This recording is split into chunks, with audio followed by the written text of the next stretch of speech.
হাসিনা, তুমি যদি দিল্লিতে থাকো আয়নাগরের চেয়ারে একদিন না একদিন তোমাকে বসাবো।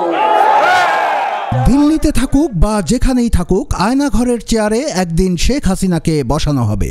কুমিল্লায় বিএনপির জনসভায় প্রধান অতিথির বক্তব্যে এ কথা বলেছেন বিএনপির চেয়ারপারসনের উপদেষ্টা জয়নাল আবেদিন ফারুক। 18 ফেব্রুয়ারি বিকেলে দ্রব্যমূল্যের ঊর্ধ্বগতি, আইন শৃঙ্খলা পরিস্থিতির অবনতি ও স্বল্প সময়ের মধ্যে জাতীয় সংসদ নির্বাচনের দাবিতে কুমিল্লায় আয়োজিত এক জনসভায় তিনি এসব কথা বলেন।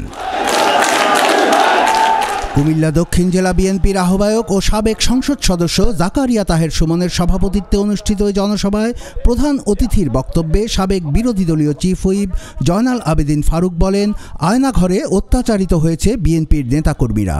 সেসব অত্যাচারীদের সরকার এখনো গ্রেফতার করতে পারেনি। আয়নাঘরে অত্যাচারিত হয়েছে কারা? বিএনপি। 16 বছরে 9.5 বছর জেল খেটেছি। হারুনের অত্যাচার এখনো বলে নাই। তো তত্ত্বাবধায়ক সরকার, আপনি কি এখনো হারুনকে গ্রেফতার করতে পেরেছেন? এখনো কি যারা আমাদের চোখ উপড়ে ফেলেছে তাদেরকে আইনের আওতায় আনতে পেরেছেন? কারণ পারেন নাই। আপনার কাছে এখনো আশেপাশে আওয়ামী লীগ, শেখ হাসিনার প্রেতাত্মারা বসে আছে। অন্তর্বর্তী সরকারকে সতর্ক করে দিয়ে তিনি বলেন, মঈনুদ্দিন ফখরুদ্দিন 3 মাসের কথা বলে 2 বছর কাটিয়েছিল। এ সরকারকে 7 মাস সময় দেয়া হয়েছে। সিদ্ধান্ত নিতে দেরি হলে তাদের সুনাম নষ্ট হবে। বিএনপির ভারপ্রাপ্ত চেয়ারম্যান তারেক রহমানের উদ্ধৃতি দিয়ে তিনি বলেন, সময় যত বাড়বে ষড়যন্ত্র তত পাকাপোক্ত হবে। সেই ষড়যন্ত্রেই সচিবালয়ে অগ্নিকাণ্ডের মতো ঘটনা ঘটেছে। মঈন ফখরুদ্দিন হয়েন না দয়া করে। মঈনও বলেছে 3 মাস, আপনাকে 7 মাস সময় দেওয়া হলো। আমাদের সমর্থন কশিনকালও আপনার থেকে যাবে না।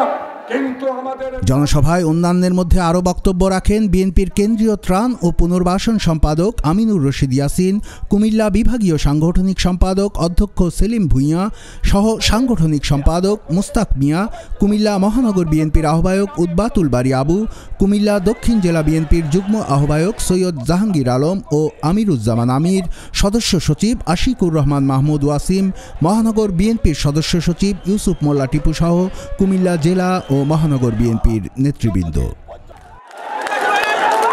কুমিল্লার কাগজ, নিউজ ডেস্ক।